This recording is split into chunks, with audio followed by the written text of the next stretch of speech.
Assalamualaikum warahmatullahi wabarakatuh.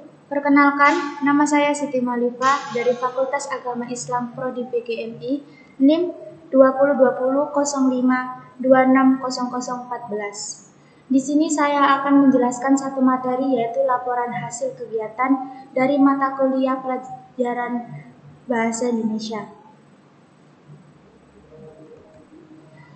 Laporan hasil kegiatan terdiri dari pengertian, tujuan, membangun konteks teks laporan, menelusuri model dan menganalisis teks laporan, membangun teks laporan secara bersama-sama, membangun teks laporan secara mandiri. Saya mulai dari pengertian. Pengertian laporan hasil kegiatan merupakan sebuah laporan hasil dari suatu kegiatan yang biasanya dibuat setelah kegiatan telah selesai. Melaporkan kegiatan biasanya membuat mereka menyebutkan kegiatan partisipasi atau peserta. Yang kedua yaitu tujuan laporan hasil kegiatan terdiri dari identifikasi masalahnya, membuat kesepakatan, memberikan informasi dan fakta, tindakan yang khusus, menarik kesimpulan, membuat catatan acara, nilai ujian atau aktivitas, menganalisis kegiatan perdagangan, menguraikan dalam sebuah prosedur, peristiwa, tindakan, dan lainnya sebagainya. Dan yang terakhir adalah sintesis adalah tindakan lambat. Selanjutnya yaitu menelusuri model dan menganalisa teks laporan.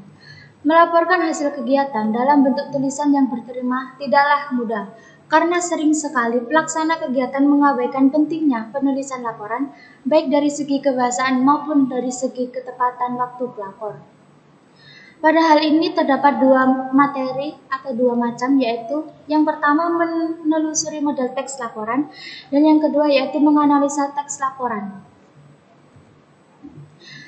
Menelusuri teks laporan, kegiatan disusun menurut struktur teks tertentu. Struktur teks itu terdiri atas tahapan-tahapan yang direlasikan oleh genre mikro yang sesuai dengan isi dan fungsi tahap-tahapan tersebut. Yang kedua yaitu menganalisa hubungan genre pada setiap laporan. Pada bagian ini terdapat struktur yang sama dengan proposal yaitu ringkasan, pendahuluan, deskripsi kegiatan, pelaksanaan kegiatan, penutup, dan yang terakhir adalah daftar pustaka lampiran. Yang pertama adalah ringkasan hasil laporan kegiatan. Ringkasan hasil laporan kegiatan ini berbeda dengan abstrak penelitian. Perbedaan itu terletak pada unsur-unsur pembentukannya.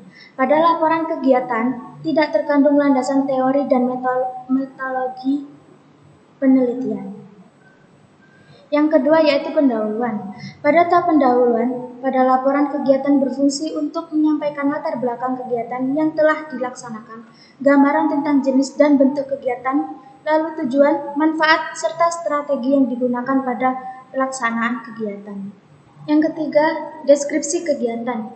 Tahap deskripsi kegiatan berisi paparan tentang nama kegiatan, lokasi, waktu, dan pelaksanaan kegiatan.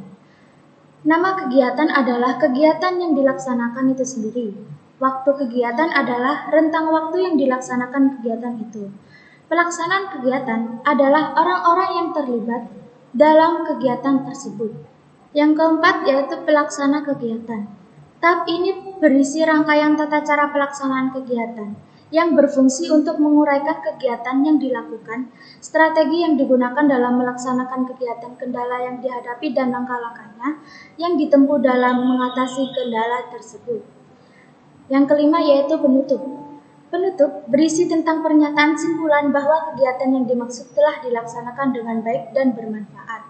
Berbeda dengan simpulan pada penelitian yang dirumuskan, perbedaan analisis simpulan pada laporan kegiatan berkaitan dengan pelajaran yang dapat dipetik dari kegiatan tersebut atau manfaat yang dapat dirasakan.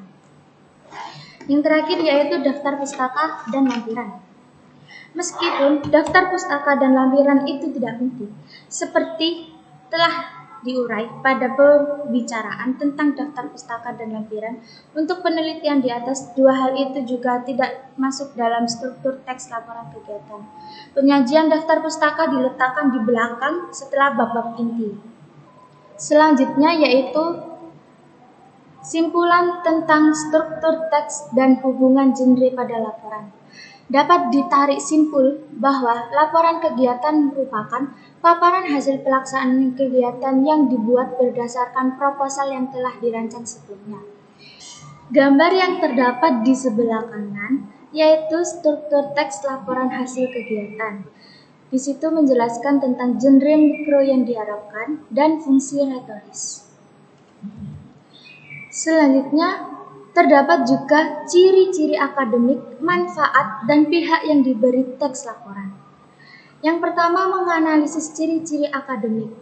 Adapun laporan kegiatan dianggap bagus apabila memiliki ciri-ciri tersebut. Yang pertama ada ringkasan.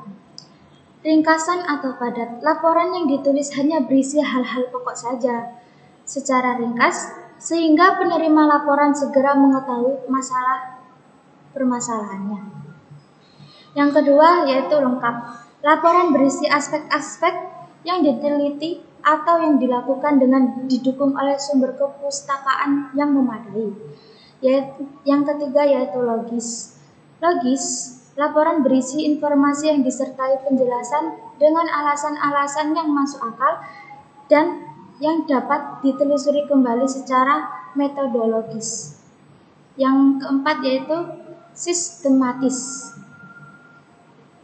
yaitu laporan disusun menurut struktur teks yang mengandung tahap-tahapan yang berurutan dan dalam sistematika menunjukkan satu-satunya yang saling berhubungan. Yang terakhir adalah lugas. Laporan disajikan dalam bahasa yang objektif, yang langsung menunjukkan pemecah persoalan yang diteliti atau kegiatan yang dilaksanakan. Teks laporan yang mengandung sebagai unsur yang ada pada teks proposal. Yang kedua, terdapat poin menganalisis manfaat teks laporan. Sementara itu, laporan kegiatan memiliki manfaat atau fungsi penting antara lain yaitu yang pertama fungsi informatif, yang kedua fungsi pertanggungjawaban, yang ketiga fungsi pengawasan, dan yang terakhir yaitu fungsi pengambilan keputusan. Pada poin ketiga yaitu menganalisis pihak yang diberi teks laporan. Pada tahap ini, sehubungan dengan penyelesaian studi, pastikan berpikir bahwa laporan kegiatan penting bagi Anda yang telah melaksanakan tugas akhir, karena Anda harus menyerahkan laporan itu pada program studi atau pihak yang tersangkut. Selanjutnya yaitu membangun teks laporan secara bersama-sama. Terdapat dua poin yaitu mengkonstruksi teks laporan. Pada dasarnya, mengkonstruksi teks laporan adalah menyusun kembali teks tersebut dengan ejaan menggunakan bahasa sendiri. Dan kedua yaitu menyusun teks laporan yang baru. Pada dasarnya, struktur teks laporan menggunakan genre mikro yang digunakan di dalamnya dan formulasi dan bahasanya. Tetapi, pokok personal yang dari inisiatif Anda sendiri. Yang terakhir yaitu membangun teks laporan secara mandiri. Membuat rangkuman. Setelah menyelesaikan seluruh kegiatan, maka Anda harus menguasai isi materi, lalu buat rangkuman, kemudian menyampaikan rangkuman tersebut pada saat forum diskusi. Forum bermanfaat untuk membandingkan rangkuman yang Anda miliki dengan rangkuman yang dimiliki oleh teman Anda. Dan di situ pasti ada perbedaan pendapat. Tapi di sini Anda dapat menyelami orang lain dan menyadari bahwa memaksa diri kepada orang lain itu tidak perlu dilakukan. Yang kedua yaitu membuat tugas dan proyek tentang laporan. Yang pertama yaitu tugas. Tugas adalah sesuatu yang wajib dikerjakan atau yang ditentukan untuk dilakukan. Yang kedua yaitu proyek. Proyek adalah pekerjaan yang dapat dirancang sendiri. Sekian dari saya. Apabila ada salah kata dan jika belum paham silakan tulis di kolom komentar. Terima kasih dan wassalamualaikum warahmatullahi wabarakatuh.